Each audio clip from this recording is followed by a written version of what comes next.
terima kasih untuk kesetiaannya mengikuti channel YouTube Ruang RMK. Di video episode kali ini kita akan membahas tentang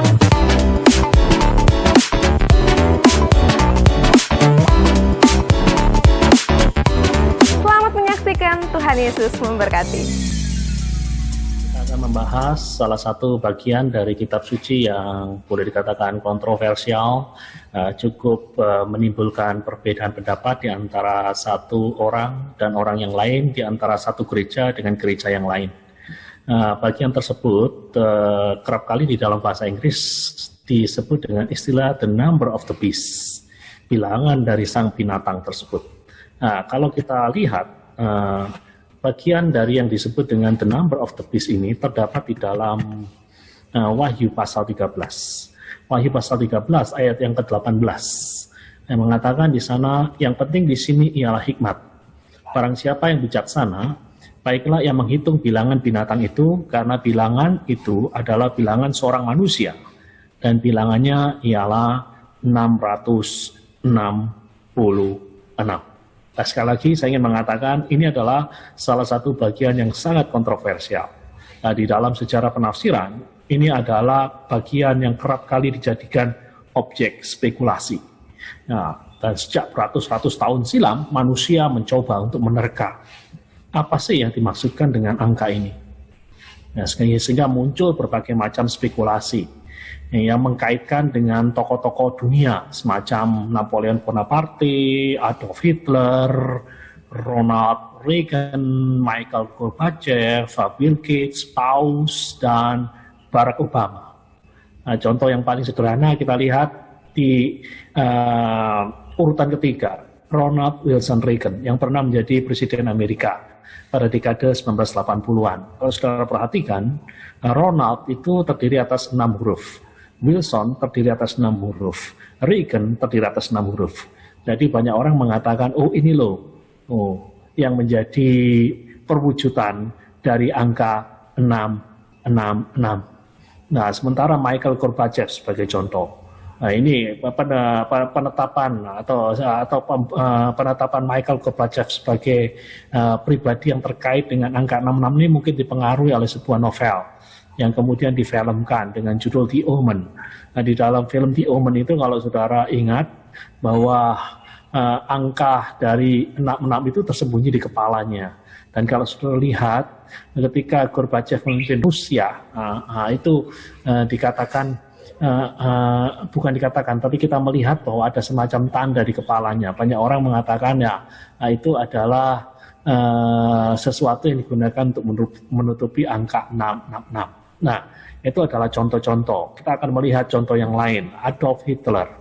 Kenapa kok dikaitkan dengan angka 66? Nah, ada orang-orang yang kemudian membuat istilahnya ilmu yang disebut dengan cocokologi. Semuanya dicocok-cocokkan. Nah, jadi ada orang yang mengatakan kalau kita menghitung dengan menggunakan angka, mulai angka A itu 100, B itu 101, C itu 102, D itu 103, dan seterusnya, maka kita akan dapatkan angka H itu 107, angka I 108, angka T 119, angka L 111, angka E 104, angka R 117. Kalau dijumlah, yo kok pas 666. Jadi banyak orang kemudian percaya bahwa Hitler adalah perwujudan dari 666. Ada yang lain lagi yang mengkaitkan 666 dengan Bill Gates. Ini terkait dengan apa yang disebut dengan bilangan ASCII, ASCII. Kalau saudara belajar ilmu komputer, pasti saudara tidak asing dengan bilangan ASCII ini. Nah, di dalam bilangan ASCII ini, apabila A itu kita gunakan angka 65, B 66, maka kita akan mendapatkan nama daripada Bill Gates itu total itu akan jumlah keseluruhannya akan mendapatkan angka 663. Hanya nama lengkap daripada Bill Gates itu kan biasanya ditambahi dengan William Gates the Third. Jadi akhirnya Bill Gates the Third tambah angka 3. Jadi 663 ditambah 3 itu pas. Jadi 666. Nah, ini loh. Jadi ada banyak orang yang melakukan ilmu cocokologi. Nah, sampai hari ini pun saya yakin usaha-usaha spekulatif itu tidak akan tidak pernah berhenti dan masih akan terus berlangsung selama dunia masih berjalan, selama jarum masih berdetak. Saya yakin usaha-usaha semacam ini akan terus berlangsung. Dan sebenarnya ada banyak orang lagi yang dikaitkan dengan angka 666 ini. Namun oleh karena keterbatasan waktu, saya tidak akan membahas. Contohnya Paus, itu bisa dikaitkan langsung dengan 66. Tapi ada juga beberapa orang yang tidak mau mengkaitkan dengan figur atau tokoh-tokoh tertentu. Ada beberapa orang yang mengkaitkan dengan sebuah sistem yang mungkin dijadikan oleh figur masa depan. Biasanya figur masa depan ini mereka pahami sebagai antikristus. Jadi semacam sistem yang dikembangkan oleh figur yang masa depan yang disebut yang dipercaya akan datang. Nah, itu yang akan menggunakan sistem yang sedemikian rupa sehingga sistem tersebut bisa memanipulasi massa. Nah, semacam barcode semacam ini. Nah, di dalam sejarahnya barcode pernah menjadi sesuatu yang amat populer yang dikaitkan dengan angka 666. Loh, kenapa kok barcode ini dikaitkan dengan angka 666? Banyak orang bisa mengatakan barcode itu angka 66 tapi tidak bisa menjelaskan. Nah, barcode itu kok dikaitkan 66 itu kaitannya gimana sih? Nah, ini saya jelaskan. Nah, saudara-saudara sekalian, yang disebut dengan barcode adalah kode yang menggunakan diagram atau gambar balok. Dan masing-masing gambar balok itu punya angka tertentu. Jadi misalkan tebal dan tipis, itu 0. Kemudian tebal, jaraknya lumayan jauh, itu 1. Tebal, jaraknya tidak terlalu jauh 2, dan seterusnya. Sekarang kita lihat angka 6. Angka 6 itu kurus, jaraknya sempit. Nah, sudah lihat angka 6 itu. Jadi lurus, jaraknya sempit. Nah, sekarang kalau saudara lihat, semua barcode yang ada di dunia ini, itu selalu menggunakan aturan semacam ini. Pinggir, kiri, itu selalu 6. Pinggir kanan, selalu 6. Tengah itu selalu 6. Kalau Anda tidak percaya, nanti saudara lihat. Saudara lihat di dalam barcode yang ada katakanlah di Aqua, di botol Aqua Anda, atau di apapun yang Anda beli yang punya barcode, pasti itu yang akan terjadi. Pinggir itu 6, pinggir kanan 6, pinggir kiri 6, dan tengah 6. Sementara yang di antaranya itu berbeda-beda, akan menjadi sebuah kombinasi yang unik. Dan inilah yang dibaca oleh mesin. Jadi oleh karena ini, banyak orang mengkaitkan, lihatin barcode itu selalu mengandung 6 di kanan, 6 di kiri, 6 di tengah. Lah, inilah yang akan dipakai di masa depan oleh antikristus untuk memanipulasi massa, untuk mengendalikan ekonomi, sehingga mereka yang tidak menggunakan tandanya katanya tidak akan bisa menjual dan tidak akan bisa membeli. Beberapa orang juga mengkaitkan bukan secara langsung dengan angka 66 itu, tetapi dengan sesuatu yang ada di dalam teks yang kita baca. Di dalam Wahyu pasal 13 dikatakan bahwa mereka akan menerima tanda di lengan dan di dahi.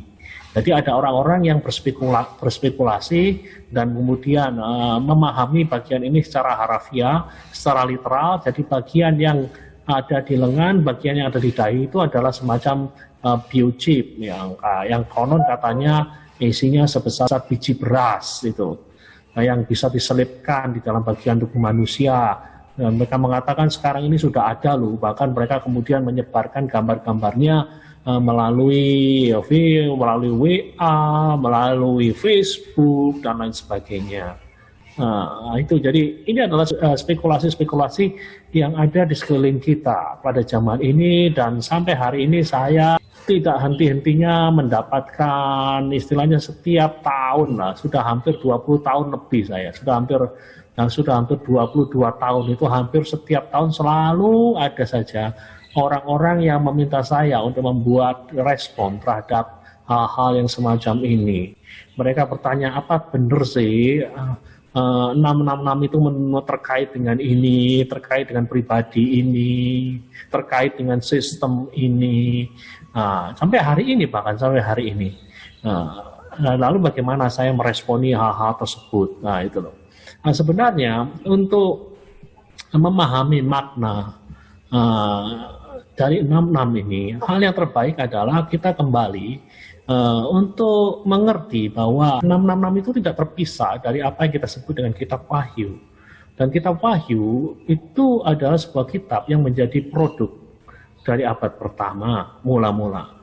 Jadi walaupun itu kemudian menjadi firman Allah yang berlaku secara universal bagi siapa saja, di mana saja, dan kapan saja, tetapi jangan lupa itu mula-mula adalah sebuah produk abad pertama yang diberikan untuk komunitas yang tertentu di ruang atau di tempat yang tertentu.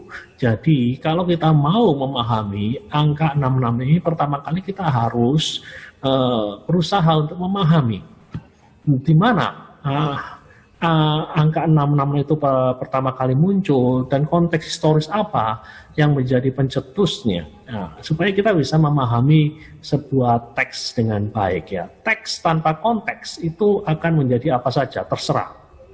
Akan terserah. Contohnya kalau saudara berjumpa dengan kata gila. Nah, kata gila ini bisa dipahami terserah apa saja. Kalau tidak ada konteksnya. Tetapi kalau ada konteksnya, kita bisa memahami, oh itu yang dimaksud dengan kata gila. Contohnya, kalau kata gila ini saya beri konteks. Konteks contohnya saya bersahabat dengan seseorang sejak kecil. Kami besar bersama-sama. Katakanlah sejak SD, SMP saya kenal dia sebagai anak yang bengal, anak yang tidak terlalu pinter, tidak naik kelas. Nah, suatu waktu setelah kami berpisah 30 tahun kemudian saya bertemu dia menjadi orang yang berhasil, menjadi seorang profesor di dalam bidang genetika di Amerika Serikat. Wow, pertama kali saya ketemu dia saya akan mengatakan gila kamu. Nah, kata gila di sini punya makna tertentu, bukan berarti bahwa kata gila ini saya mengatakan dia orang yang sinting, orang yang baru keluar dari rumah sakit jiwa. Bukan, kata gila ini adalah istilahnya kekaguman saya, keheranan saya. Kok bisa ya teman baik saya yang dulu sama-sama main dengan saya, sama-sama cari burung dengan saya, sama-sama cari belut dengan saya, dan juga dulu bodohnya luar biasa, sekarang kok bisa jadi profesor. Jadi kata gila tersebut bukan berarti saya mengatakan, oh kamu baru keluar dari rumah sakit jiwa. Kata gila di sini bukan berarti orang yang sakit jiwa, bukan, tetapi itu ungkapan keakraban. Ungkapan keakraban dan sekaligus ungkapan keheranan, kekaguman melihat seorang sahabat lama yang berubah secara total. Jadi kata itu harus ada konteksnya. Nah, itu. Contoh yang lain lagi, kata gila ini. Kalau saya bertemu dengan katakanlah seorang perempuan yang istilahnya di tempat saya dulu di Malang, ya, di tempat tinggal saya ada seorang yang disebut dengan nama Paitun Gundul. Nah, dia legendaris sekali. Sampai hari ini pun kalau saudara lihat ada beberapa image, entah itu di Google yang menampilkan, dan orang Malang tahu semua itu. Nah itu, jadi kalau saya melihat wanita ini, ya, dan kemudian saya mengatakan, oh itu orang gila. Nah, orang gila di sini dalam pengertian ya ini orang yang terganggu jiwanya. Nah, itulah di mana-mana dia selalu akan menggendong kucingnya dan menganggap kucing itu sebagai anaknya, seperti bayinya sendiri. Nah, ini dia konon dikatakan bahwa dia pernah punya bayi dan bayi ini meninggal dan dia kemudian mengalami gangguan kejiwaan dan itu yang terjadi. Jadi kata gila ini punya makna tertentu. Jadi makna itu ditentukan oleh konteks gitu. Oleh konteks. Jadi ketika kita berbicara 666 pun kita tidak boleh berbicara tanpa konteks. Seenaknya saja kemudian kita memberi arti. Jadi kalau kita ingin mengerti dengan baik 666, kita harus mengerti konteksnya. Konteksnya itu seperti apa? Lalu apa yang menjadi konteks dari 666? Nah, konteks dari 66 itu ada konteks sejarah 66 itu adalah akhir abad pertama. Nah, pada akhir abad pertama itu jemaat-jemaat Kristen itu khususnya yang tinggal di Asia Kecil sudah mengalami namun sedang mengantisipasi sebuah masa yang sangat sulit sekali. Masa di mana mereka akan dianiaya, masa di mana mereka akan dikejar-kejar, masa di mana mereka akan dibunuh oleh karena imannya. Nah, Dan ada seorang pemimpin yang menyebut dirinya sebagai Yohanes. Dan pakar-pakar kitab suci ada yang kebanyakan pun berpendapat bahwa Yohanes di sini adalah Yohanes Sang Rasul. Yohanes Sang Rasul yang menulis dari Efesus. Nah, kemudian menuliskan sebuah surat penggembalaan kepada jemaat-jemaat di Asia Kecil. Jemaat-jemaat di Asia Kecil itu di mana sekarang, ya di Turki lah, daerah Turki. Nah, di sana di Asia Kecil itu ada gereja-gereja yang disebutkan di dalam kitab Wahyu seperti gereja Efesus, Smyrna, Philadelphia, Pergamus, Tiatira, Laodikia, dan lain sebagainya. Nah, jemaat-jemaat di Asia Kecil ini sedang mengantisipasi sebuah kesulitan dan penderitaan besar dalam kehidupan mereka. Dan jemaat-jemaat ini perlu dibimbing, perlu dibina, perlu diarahkan bagaimana mereka menghadapi tantangan yang besar itu dalam hidupnya. Jadi kitab Wahyu harus difahami sebagai surat yang memberikan dorongan, surat yang memberikan bimbingan kepada jemaat-jemaat yang sedang mengantisipasi penderitaan yang besar itu. Hanya masalahnya surat itu ditulis dengan cara yang berbeda dari apa yang biasa kita baca di dalam surat-surat kiriman. Sebagai contoh surat kiriman Paulus. Di dalam surat kiriman Paulus itu pesan-pesannya itu langsung, to the point, direct. Tetapi yang kita lihat di dalam kitab Wahyu tidak demikian. Yang kita lihat di dalam kitab Wahyu adalah bahwa surat dari Yohanes itu diungkapkan, diekspresikan di dalam bentuk sastra yang disebut dengan apokaliptik. Sekali lagi, sastra apokaliptik. Dan salah satu fitur daripada sastra apokaliptik adalah bahwa penyampaian pesan itu menggunakan simbol. Jadi simbol adalah salah satu fitur utama dari literatur atau model sastra, atau dalam bahasa Inggris digunakan istilah genre. Yang disebut dengan apokaliptik ini salah satu fitur utamanya adalah penggunaan simbol. Simbol. Bagi kita memang susah mengerti simbol-simbol tersebut, tetapi orang-orang abad pertama, orang-orang yang tinggal di Asia Kecil, saya yakin mereka dapat mengerti dengan baik. Jadi mereka tidak perlulah diajari, oh ini artinya ini artinya ini artinya ini, naga artinya ini, binatang artinya ini. Mereka nggak perlu diajarin karena mereka sudah tahu. Loh kok bisa, Pak? Kok bisa begitu? Lah sekarang bayangkan saja dengan gambar seperti ini. Nah, bayangkan saja dengan padan, kira kurang lebih kalau kita hidup di zaman kita hari ini, di awal abad 21 ini. Kalau Anda orang Surabaya, saya tidak perlu untuk menjelaskan arti dari gambar ini apa. Sebagai orang Surabaya, Anda tahu persis.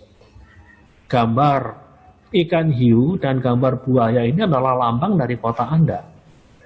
Jadi orang Surabaya pada waktu saya tampilkan gambar ini, mereka tidak perlu dikasih tahu ini artinya gambar ini, artinya gambar itu ini. Enggak, mereka langsung bisa menangkap, oh ini artinya adalah lambang dari kota saya, Surabaya. Contoh yang lain lagi, kalau saya tampilkan gambar seperti ini, Anda bisa mengerti apa maksud dari gambar ini. Ini bukan berarti ada dua monster yang saling berhadapan-hadapan di dalam sebuah ring tinju secara harafiah, bukan. Nah, kita semua tahu gambar itu artinya apa. Nah, monster hijau dengan begitu banyak tangan-tangan, ya itu adalah gambaran daripada COVID-19 gitu. Nah, sedangkan yang satunya dunia yang sedang berusaha menciptakan vaksin untuk menaklukkan COVID-19. Jadi gambar ini bukan tidak berbicara mengenai pertempuran di antara dua monster, tidak. Gambar ini berbicara tentang dunia yang sedang berusaha menaklukkan COVID-19 dengan vaksin. Nah, itu. Tanpa dikasih tahu kita sudah ngerti ini. Nah, ini pun juga kita bisa mengerti. Nah, gambaran seperti ini bukan Kapten Indonesia, bukan. Bukan Kapten Indonesia seperti Kapten Amerika di dalam serinya Avenger, bukan. Tetapi ini adalah sebuah pesan sebenarnya. Bagaimana orang-orang Indonesia bisa membendung COVID-19 dengan cara bertindak disiplin seperti Kapten Amerika. Nah, kita mengerti pesan daripada gambar-gambar ini tanpa diberitahu pun kita bisa mengerti. Oleh karena kita akrab dengan gambar-gambar itu, kita akrab dengan simbol-simbol itu. Demikian juga orang-orang abad pertama ketika dikasih tahu 666 itu mereka tahu, enggak seperti kita yang kadang-kadang kebingungan dan kemudian berspekulasi macam-macam. Orang abad pertama sudah langsung tahu. Contoh yang lain lagi. Nah, ini gambar apa? Nah, kebanyakan orang ketika saya istilahnya di dalam seminar-seminar onsite, saya tanya langsung, kebanyakan orang nggak ngerti ini gambar apa. Mereka tidak bisa berkata apa-apa. Tetapi kalau saya tanya teman-teman saya yang berasal dari Amerika, mereka langsung tahu ini maksud dari gambar ini apa. Jadi gambar keledai dan gajah itu bukan gambar monster keledai dan monster gajah yang saling berhadapan-hadapan secara harafiah. Seperti yang biasa kita jumpai dalam film-film fantasi, bukan seperti itu. Jadi gambar gajah dan gambar keledai ini sebenarnya adalah perwujudan dari dua partai yang ada di Amerika, dua partai besar yaitu Partai Republik yang dilambangkan dengan gajah dan Partai Demokrat yang dilambangkan dengan donkey atau keledai. Kalau saya tampilkan gambar ini bukan berarti bahwa ada gajah nakal yang sedang menginjak seekor keledai. Bukan. Itu penafsiran secara harafiah. Tapi mereka-mereka yang berasal dari Amerika tahu langsung. Jadi yang ada di dalam gambar ini adalah Partai Republik telah mengalahkan Partai Demokrat. Gajah berkuasa atas keledai. Republik berkuasa atas Partai Demokrat. Jadi orang-orang Amerika langsung tahu ketika gambar ini muncul. Tanpa dikasih tahu mereka tahu persis. Tapi kita sebagai orang Indonesia yang mungkin tidak terlalu akrab dengan simbol-simbol partai politik di Amerika, yang kebanyakan ya nggak tahu apa sih maksudnya ini. Dan kita bisa saja punya penafsiran yang macam-macam, kita bisa saja berspekulasi yang macam-macam ketika kita melihat gambar ini. Jadi penting sekali bagi kita untuk mengerti akan hal ini. Nah, orang Amerika langsung nyambung, kita kadang-kadang nggak nyambung. Yang nggak nyambung ini yang lebih gawatnya lagi kemudian berspekulasi macam-macam, punya pendapat A, B, C, D, E, dan akhirnya jemaah jadi bingung. Nah itulah saudara-saudara sekalian. Sama dengan 666 ini orang Asia kecil pada abad pertama tanpa dikasih tahu pun ngerti. Hanya kita yang sekarang hidup di dalam ruang dan waktu yang berbeda. Kita semua yang hidup di Indonesia terpisah dengan jarak sekitar 2000 tahun. Ya kebingungan kadang-kadang apa ya. Nah untuk inilah kita perlu bantuan. Nah, perlu bantuan mereka-mereka yang memahami ilmu tafsir Alkitab dengan baik. Nah, jadi bukan orang-orang yang setiap hari buka YouTube, kemudian mengkait-kaitkan apa yang terjadi di dunia, dan kemudian mencocok-cocokkan. Ya kalau dicocok-cocokkan ya selalu cocok tadi. Nah, sehingga ilmu cocokologi ini muncul. Nah, ini jemaat sih kebanyakan itu anehnya lebih cenderung untuk mengikuti ilmu cocokologi ini ketimbang apa yang dikatakan oleh mereka-mereka yang betul-betul mempelajari Alkitab, mengerti ilmu tafsir. Nah, kalau sudah perhatikan di YouTube itu ya, penafsiran yang populer itu yang biasanya ditampilkan dengan menggunakan teori konspirasi itu begitu populer. Nah, sementara tafsiran-tafsiran yang istilahnya dibangun di atas dasar tafsir yang solid, orang banyakan nggak mau mengikuti. Padahal kalau kita belajar dari sejarah, hal-hal yang spekulatif tersebut terbukti berulang-ulang kali tidak cocok. Tetapi kenapa kok terus diikuti? Nah, itu yang menarik. Oke, bagaimana sekarang seharusnya kita memahami angka 66 itu? Dan di sini saya memberikan dua usulan penafsiran yang layak untuk kita terima. Dua usulan penafsiran yang layak untuk kita terima. Usulan yang pertama itu terkait dengan apa yang saya sebut dengan gematria. Gematria adalah penyampaian pesan-pesan melalui operasi penjumlahan angka-angka. Itu gematria. Sekali lagi, gematria adalah penyampaian pesan-pesan melalui operasi penjumlahan angka-angka. Ya, untuk gampangnya begini, cara berpikir gematria itu untuk gampangnya kita gunakan huruf Latin sebagai analogi. Contohnya bila A itu sama dengan 1, B itu sama dengan 2, C sama dengan 3, D sama dengan 4, dan seterusnya. Nah, kalau Anda tahu nama saya kan Gani. Gani itu terbentuk dari 4 huruf, G-A-N-I. Jadi kalau kita konversi, G itu 7, A itu 1, N itu 14, I 19. Jadi kalau di total, itu sama dengan 31. Jadi kalau kita gunakan gematria, Anda bisa melihat di dalam catatan, katakanlah gampangannya, kalau istri saya ingin mengekspresikan rasa cintanya kepada saya, dia akan mengatakan, saya suka, saya cinta 31. Jadi apa artinya 31 ini? 31 ini artinya ya Gani itu. Nah, ini loh model gematria itu. Jadi penyampaian pesan dengan menggunakan penjumlahan, dengan menggunakan angka-angka. Lah, apakah ini spekulatif? Tidak. Ada bukti-bukti arkeologi yang memberitahu pada kita bahwa gematria ini adalah sesuatu yang lazim sekali dipakai di abad pertama. Salah satu buktinya bisa ditemukan di reruntuhan sebuah kota kuno, kota Pompei. Kota Pompei yang hancur oleh karena letusan Gunung Vesuvius. Dan di dalam reruntuhan kota Pompei tersebut ditemukan sebuah grafiti atau tulisan di dinding batu yang berbunyi, saya cinta gadis yang angkanya 545. Loh.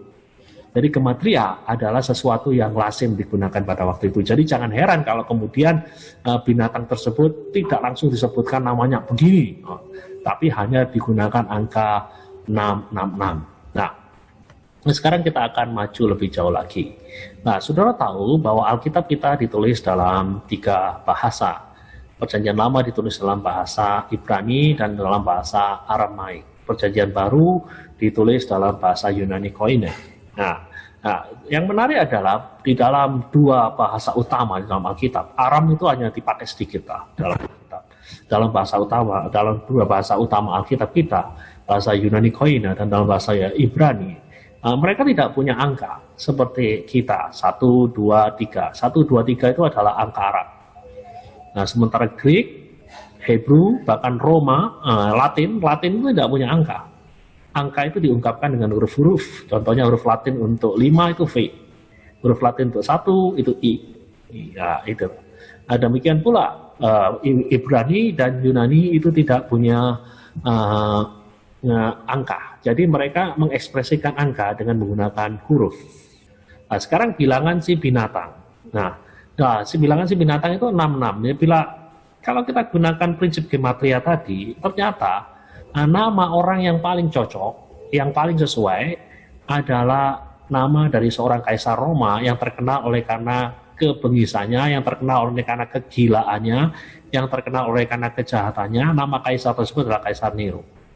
Nama Kaisar Nero itu bila ditransliterasi dengan menggunakan ilmu gematria yang tadi saya jelaskan, itu cocok banget loh. Ini adalah sebuah teks kuno. Jadi teks kuno yang disebut dengan Byzantine text. Itu berasal dari kurang lebih abad ketiga ya. Abad ketiga, mungkin lebih bukan abad ketiga, mungkin lebih awal daripada abad ketiga. Tapi P47, Papyrus 47 itu mengandung angka 66 itu. Saudara perhatikan itu. Jadi ada 3 di dalam 3. Ini adalah teks asli daripada kitab suci. Untuk membaca kitab suci dalam teks aslinya itu nggak gampang karena kalau Anda benar-benar belajar bahasa Yunani di tingkat lanjutan, itu yang namanya bahasa Yunani itu semuanya nggak ada spasinya. Jadi Anda sendiri yang harus menentukan. Jadi coba bayangkan membaca sebuah teks yang nggak ada spasinya, nggak ada penggalanya, itu nggak gampang. Jadi itu belajar bahasa Yunani itu di level advance itu nggak gampang. Oke, sekarang kita kembali kepada teks. Kita lihat bahwa angka tadi yang kita ketemukan di dalam Wahyu pasal 13 ayat 18, di sana dikatakan 666. Kok bisa 666 itu gimana? Sebenarnya kalau kita baca itu bukan 666. Kalau kita baca adalah Kai Si Stigma. Kai Si Sigma, bukan stigma, itu salah itu. Kai Si Sigma.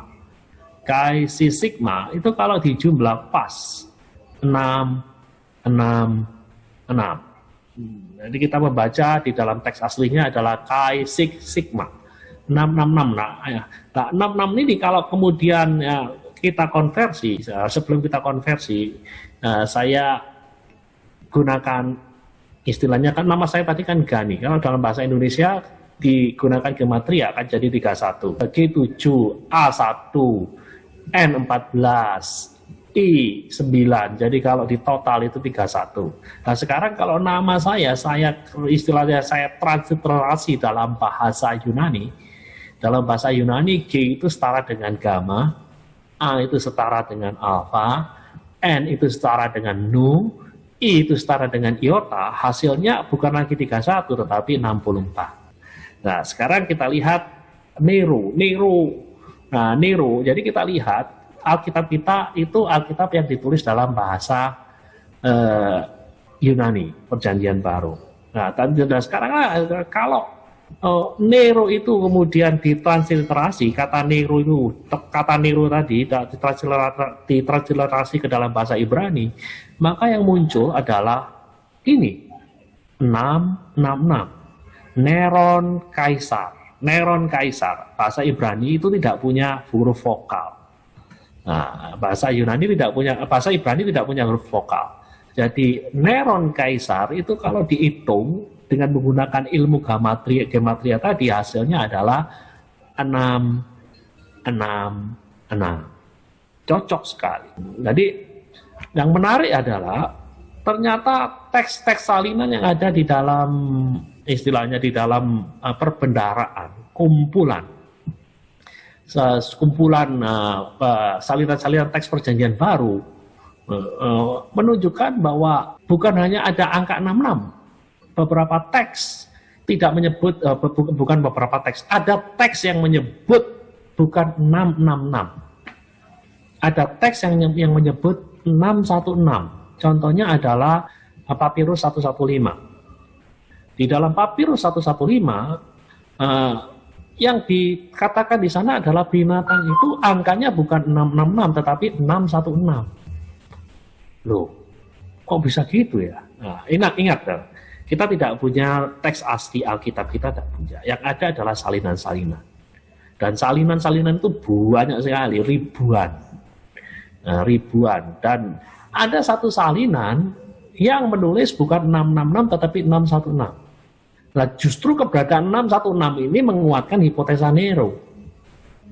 Mengapa demikian? Karena kalau kata Nero dalam bahasa Yunani kemudian ditransliterasi ke dalam bahasa Latin, itu hasilnya 616, bukan 666. Jadi kesimpulannya apa?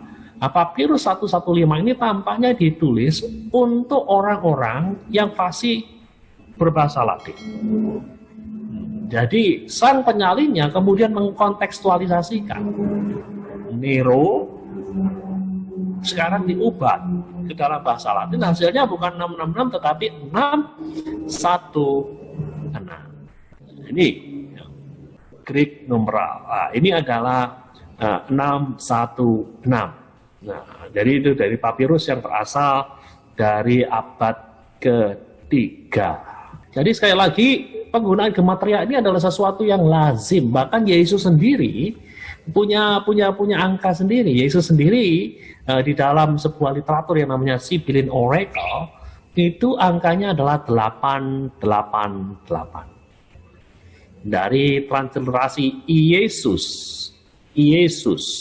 iota, kemudian Yesus, kemudian dan seterusnya itu kalau dijumlah itu hasilnya adalah 888. Jadi kalau Anda bikin kaos I love 888 itu artinya jelas, saya cinta Yesus.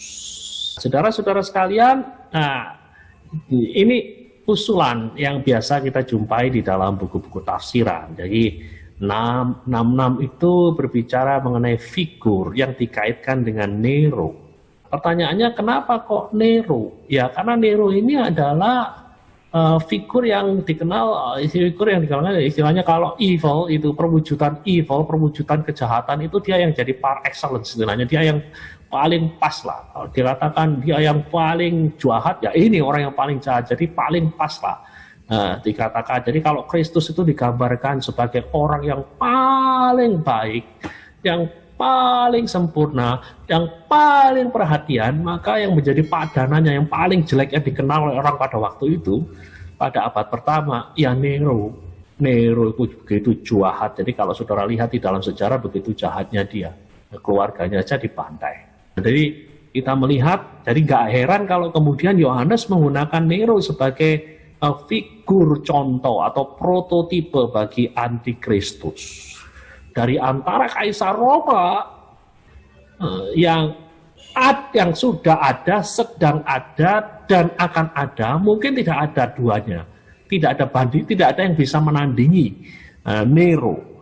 Kalau kita lihat di dalam sejarah, Nero adalah kaisar yang membinasakan dua pilar utama di dalam kekristenan. Petrus yang mewakili orang-orang Kristen yang berasal dari tradisi Yahudi, dan Paulus yang kerap kali disebut sebagai rasul bagi orang bukan Yahudi. Kedua-duanya mati ketika Nero menjadi kaisar.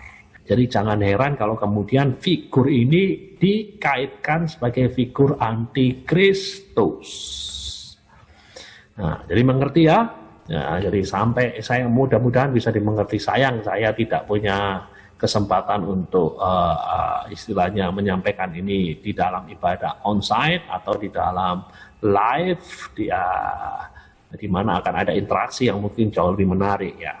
Tapi saya harap apa yang saya sampaikan ini paling tidak bisa set live, paling tidak bisa memberikan sebuah terang bagi Anda untuk memahami sebuah teks. Oke.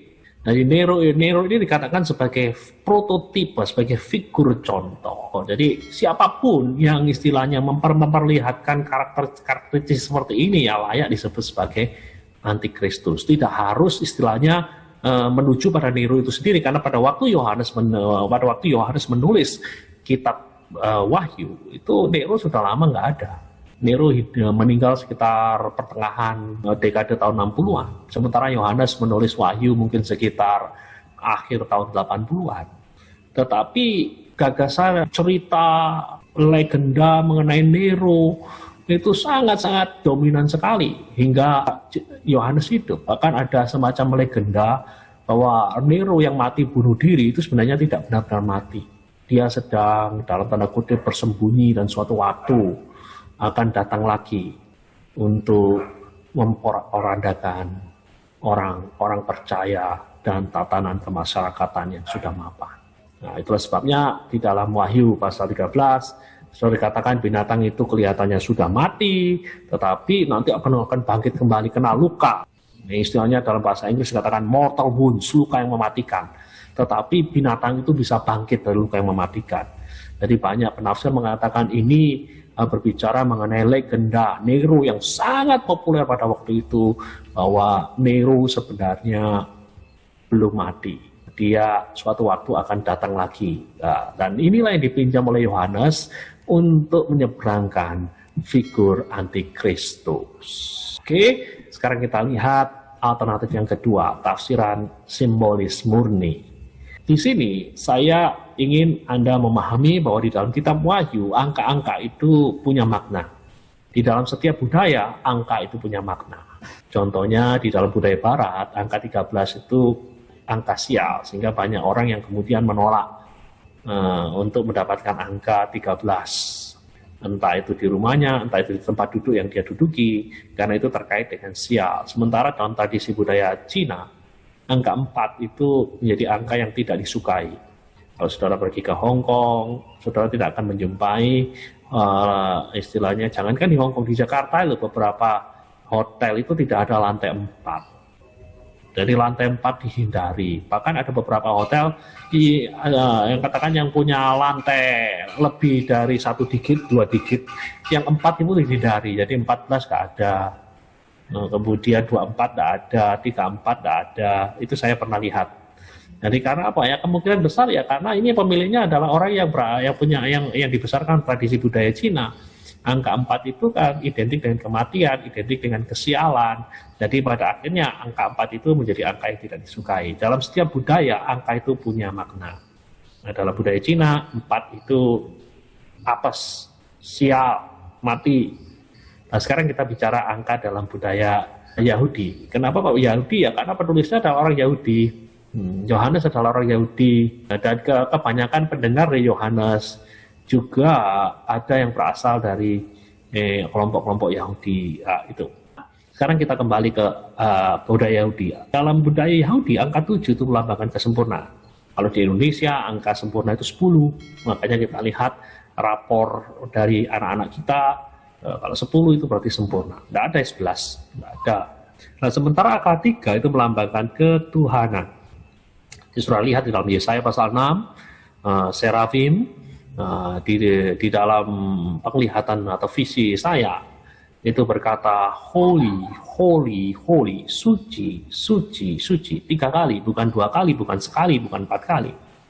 Kenapa demikian? Karena angka 3 itu melambangkan ketuhanan, divinity. Sedangkan angka 6 itu melambangkan apa yang kurang dari sempurna. Yang kurang dari sempurna itu apa saja? Ya salah satu diantaranya adalah manusia.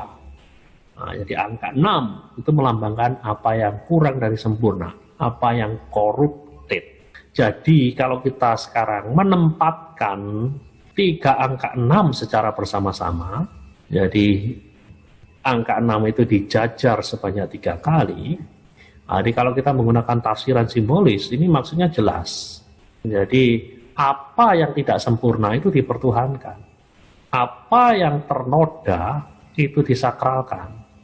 Nah, jadi 666 itu berbicara mengenai sesuatu yang bukan Allah tetapi dipertuhankan.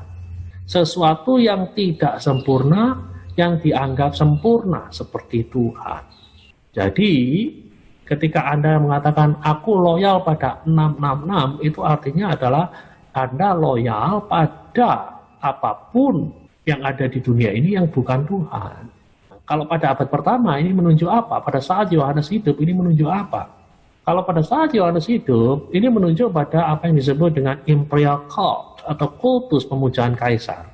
Jadi ketika Yohanes hidup pada abad pertama dan beberapa kurang lebih 1 atau 2 abad sesudahnya, ada kaisar-kaisar Roma yang begitu gila hormat. Mereka tidak puas disebut sebagai baginda. Mereka tidak puas disebut dengan yang mulia. Mereka mau disebut sebagai Domini et Deus. Dalam bahasa Latin artinya Tuhan dan Allah. Nah, jadi ada kaisar-kaisar Roma yang menuntut dirinya diperlakukan lebih daripada sekedar raja.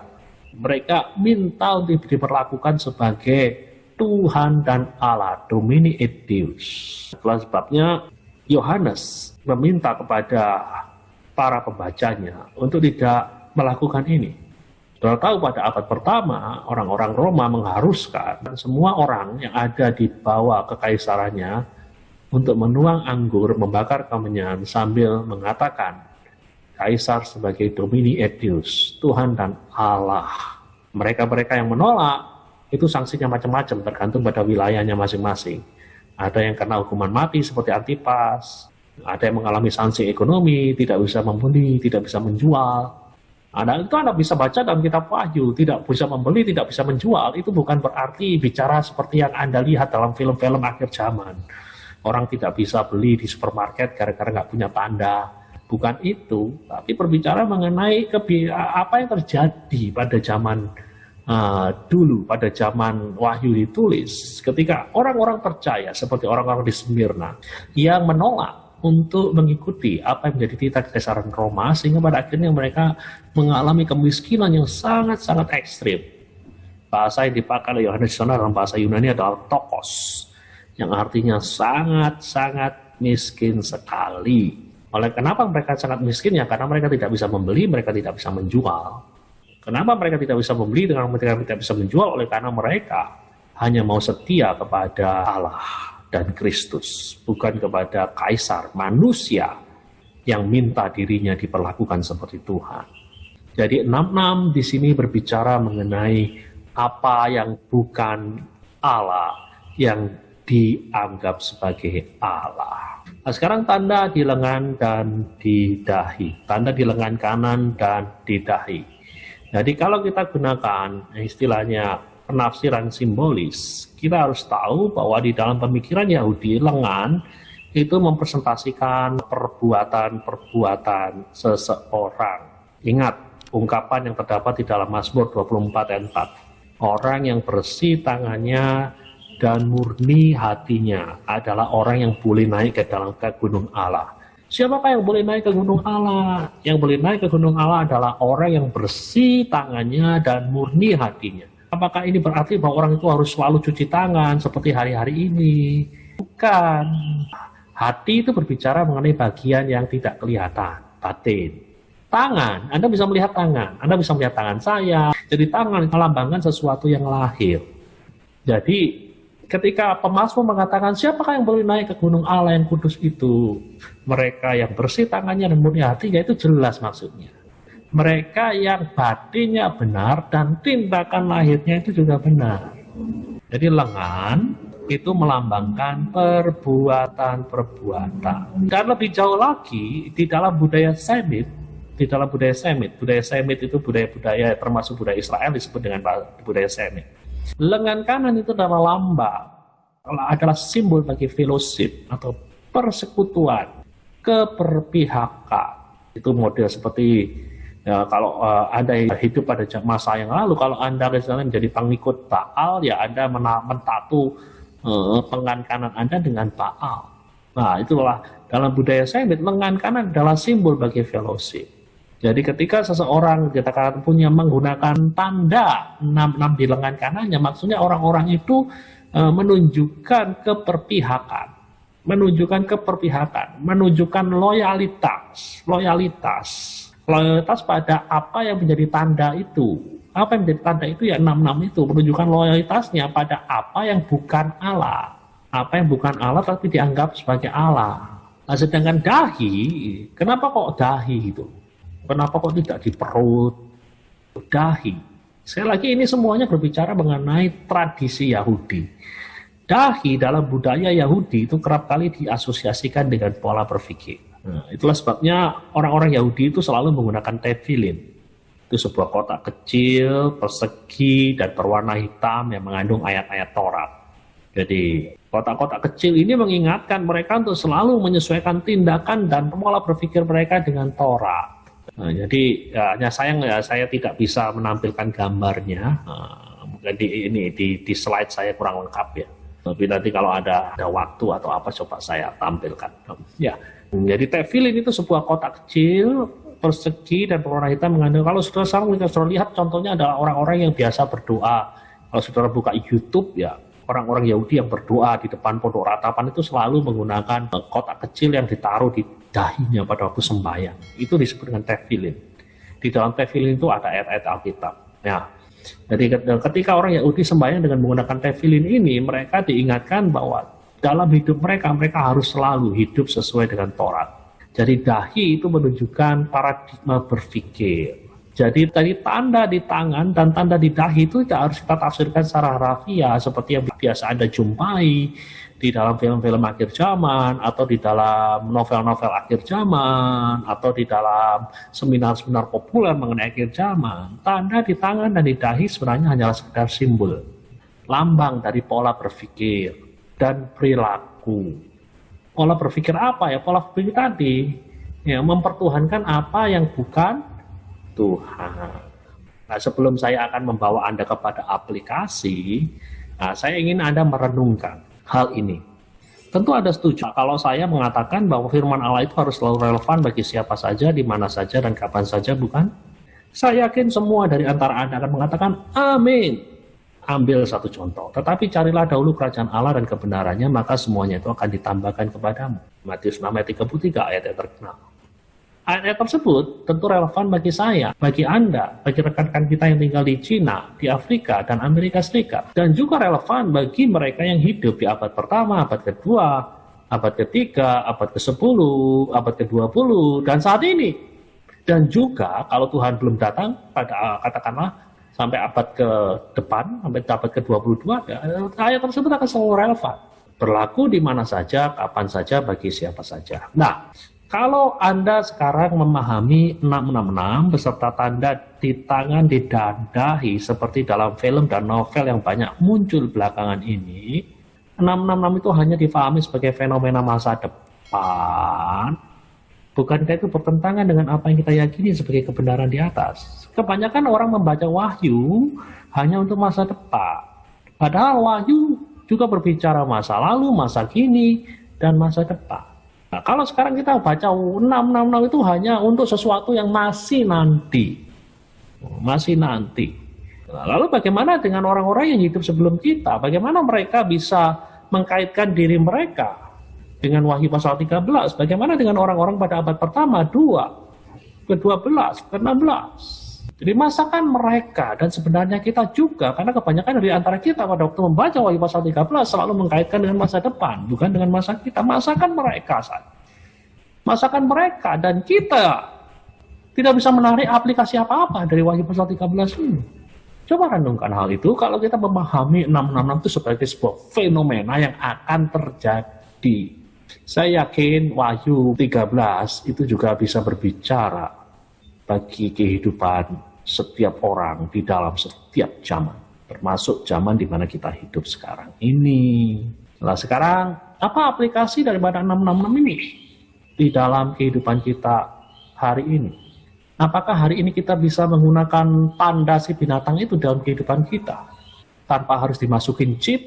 Bisa. Tadi kita telah memahami bahwa 666 itu berbicara mengenai apa yang bukan Tuhan yang dipertuhankan.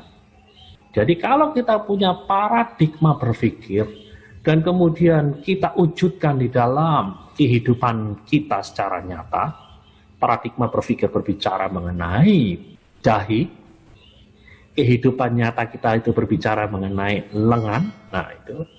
Jadi kalau kita istilahnya punya paradigma seperti itu, mempertuhankan apa yang bahkan Tuhan, sebenarnya kita nggak perlu lagi istilahnya bicara banyak mengenai chip dan chop dan lain sebagainya. Enggak.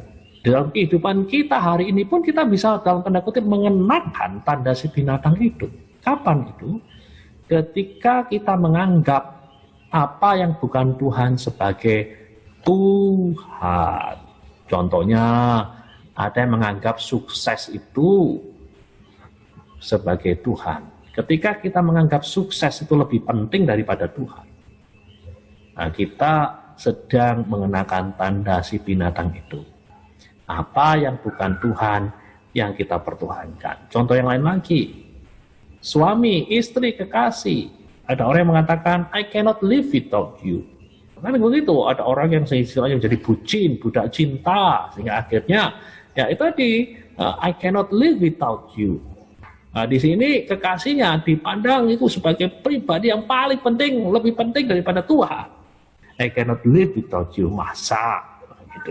Jadi ada yang menganggap anak dalam tanda kutip diperlakukan sebagai yang paling penting sampai akhirnya menggantikan Tuhan. Ketika ada ibadah, anaknya mengatakan, aku nggak mau ibadah, mau jalan-jalan. Jadi kemudian dia cenderung untuk mengikuti anaknya, bukan mengikuti apa kata firman Tuhan. Nah, disitulah anak sesuatu yang bukan Tuhan dianggap sebagai Tuhan. Ada yang menganggap jabatan, milik, duit, penampilan sebagai sesuatu yang begitu penting sampai akhirnya menggeser Tuhan di dalam hidupnya, sebagai sentral di dalam hidupnya. Nah, kalau ini terjadi, kita nggak perlu nunggu chip itu, kita nggak perlu nunggu apa-apa yang biasanya muncul di dalam film-film atau seminar-seminar populer. Enggak, pada hari ini, kalau kita betul-betul memahami teks ini dan mau memeriksa diri kita, bisa jadi ada di antara kita yang sedang mengenakan tanda si binatang itu. Ada yang menganggap hobi yang paling penting, goes lebih penting dari segala sesuatu, main sepeda lebih penting daripada segala sesuatu.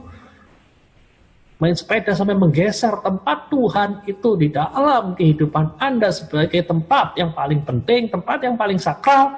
Nah, disitulah Anda sedang mengenakan tanda si binatang itu. Jadi kita harus berhati-hati dengan hal semacam ini. Ya, dengan demikian Saya harap kita semua dapat pencerahan melalui presentasi pada malam ini. Semoga Anda bisa mengerti apa yang saya sampaikan. Kiranya Tuhan Yesus memberkati kita semua.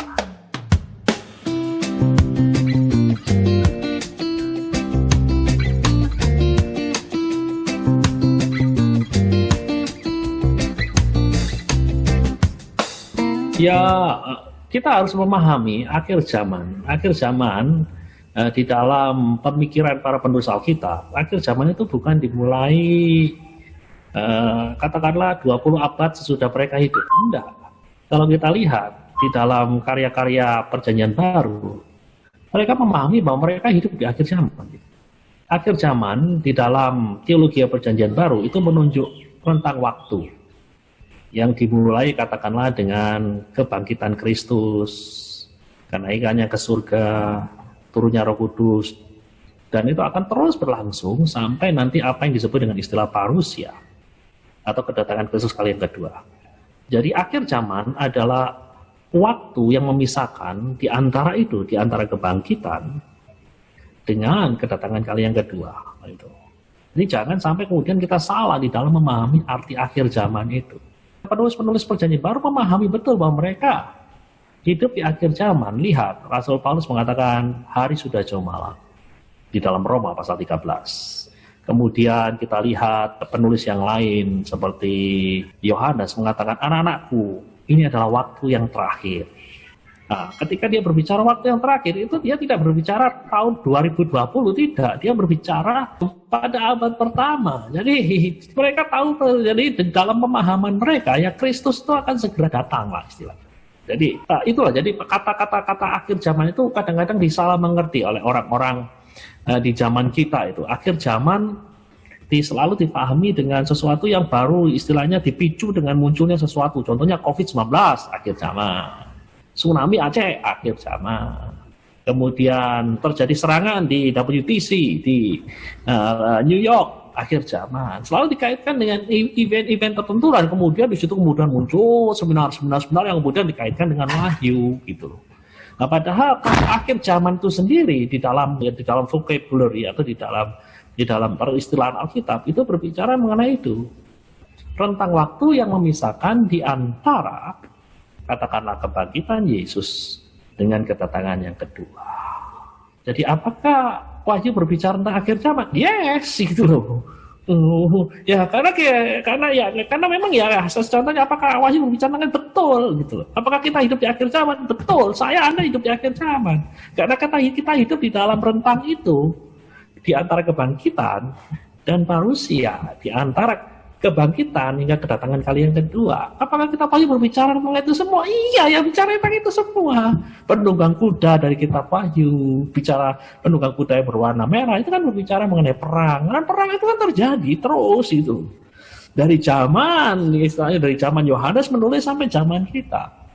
Penunggang kuda yang berwarna merah, penunggang kuda yang berwarna hitam, berbicara mengenai apa? Berbicara mengenai kelaparan. Kelaparan itu terjadi ya, dari semenjak abad pertama, dari semenjak Kaisar Domitianus sampai hari ini pun ada kelaparan. Itu berbicara semua. Begini bicara tentang akhir zaman. Iya, bicara tentang akhir zaman itu. Siapa yang pernah membantah? Wah, itu berbicara tentang akhir zaman. Hanya masalahnya, how do you understand the word end times itu? Yang jadi masalah adalah kita gagal untuk memahami sebuah kata secara akurat gitu.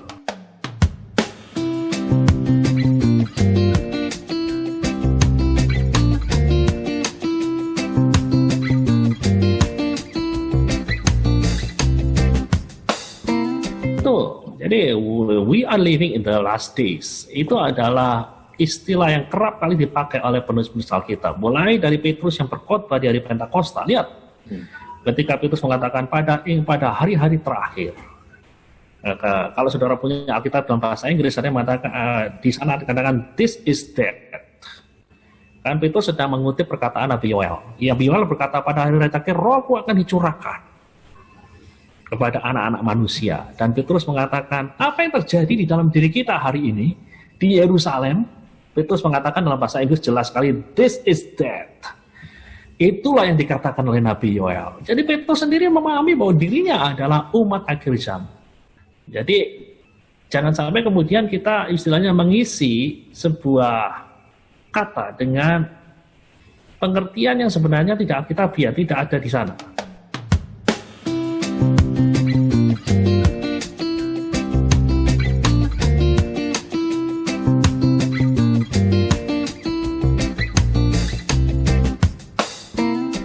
Perkataan dari akhir zaman.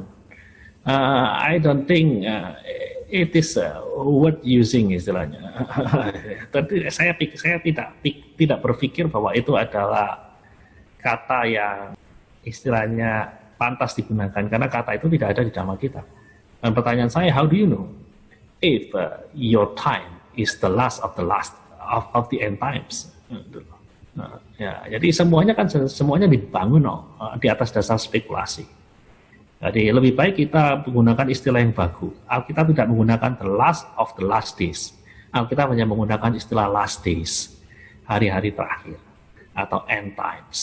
Nah, jadi ya, jangan sampai kemudian kita menggunakan istilah yang kita buat sendiri dan itu tidak mencerminkan apa yang ada di dalam Alkitab.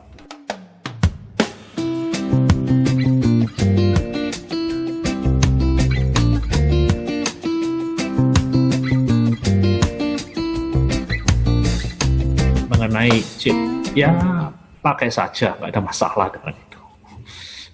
Selama hati Anda istilahnya masih menempatkan Yesus sebagai center dari hidup Anda. Christ, whenever Christ is the center in your life, pakai saja, nggak ada masalah. Ya. Nggak ada salahnya, pakai saja, nggak ada salahnya. Dan apa gunanya Anda tidak, dan sekarang kalau dibalik, dan apa gunanya kalau Anda tidak punya chip, tidak ada chip di dalam diri Anda, bersih, sementara di dalam hati Anda sudah tidak ada Yesus. Kalau itu dibalik bagaimana? Nah itu. Sekarang dibalik. Katakanlah Anda tidak menerima tanda itu, tetapi di dalam hati Anda tidak ada Yesus. Yang ada di dalam hati Anda hanya kekasih Anda yang menjadi yang paling penting di dalam hidup Anda. Nah, sehingga Anda mengatakan, I cannot live without you. Saya nggak bisa hidup tanpamu. Ya sama aja, itu justru sudah menggunakan tanda sin 66, walaupun tidak ada chipnya. Sesuatu yang eksternal, kalau kita pelajari di dalam Alkitab, sesuatu yang eksternal itu boleh dikatakan bukan berarti tidak penting, tetapi ada sesuatu yang lebih penting daripada hal itu, yaitu kehidupan batin kita. Yesus mengatakan, bukan apa yang masuk dalam mulutmu yang menajiskan kamu, tetapi apa yang keluar dari mulutmu itu berarti apa? Apa yang meluap dari hatimu. Jadi sesuatu yang sifatnya eksternal itu bagi saya nggak terlalu penting. Yang paling penting adalah kehidupan batin kita bagaimana. Anda boleh jadi tidak ada chip, tidak ada macam-macam, tetapi kalau di dalam hatimu yang ada hanya kekasihmu saja, Tuhan disingkirkan, ya sama saja Anda menggunakan angka 666 itu dalam hidupmu. Jadi sekali lagi, kita tidak boleh memahami sebuah teks secara harafiah, karena sekali lagi genre daripada kitab Wahyu itu sendiri menolak dari awal. Sebenarnya kalau kita membaca di dalam Wahyu pasal 1 ayat 1 itu jelas sekali. Di sana ada kata esemanen. Esemanen itu maksudnya Wahyu itu adalah sebuah pesan yang disampaikan dengan lambang-lambang. Mereka yang mengerti bahasa Yunani sudah tahu persis bahwa ini tidak boleh ditafsirkan secara harafiah. Begitu kita menafsirkan secara harafiah, itu salah seperti halnya kita nonton film Avenger, itu kan film fantasi. Jadi kemudian apa yang terjadi di sana tidak boleh kemudian dijadikan sebagai sesuatu yang harafiah. Orang dipalu tidak mati. Kemudian kalau kita lakukan dalam kehidupan sehari-hari, kita palu orang, repot gitu. Jadi sudah salah kaprah itu. Jadi Wahyu itu harus ditafsirkan secara simbolik karena itu tuntutan daripada literatur apokaliptik. Jadi cara berpikir, tindakan itu sesuatu yang dilambangkan dengan dahi dan dilambangkan dengan tangan. Jadi dahi melambangkan cara berpikir atau paradigma berpikir, lengan itu melambangkan perbuatan atau sense of loyalty kita, ya itu sense of loyalty kita itu. Jadi jangan sampai keliru. Sedangkan 666 itu bisa berbicara tentang sesuatu yang bukan Tuhan, yang dipertuhankan. Itu bisa bicara tentang figur, bisa bicara tentang figur, bisa bicara tentang manusia, bisa. Dan memang pada mulanya itu berbicara tentang manusia, makanya itu kan bilangan manusia. Hanya kemudian kalau kita menggunakan ilmu tafsir, ada yang namanya extended application. Aplikasi yang diperluas, jadi kita bisa memperluasnya bukan hanya berbicara mengenai figur tertentu, tapi bisa bicara mengenai hal-hal yang lain seperti kesuksesan, penampilan dan lain sebagainya. Nah, itu supaya jelas lah. Terima kasih sudah menyaksikan video episode kali ini. Jika merasa diberkati, silahkan klik like dan share agar lebih banyak lagi yang diberkati. Jangan lupa klik subscribe dan juga tanda lonceng yang ada di sebelahnya agar bisa tahu kapan kami mengupload video terbaru. Jika memiliki pertanyaan yang sangat pribadi, silahkan menghubungi kami melalui email di renunganmotivasikristen@gmail.com. Sekali lagi terima kasih, Tuhan Yesus memberkati.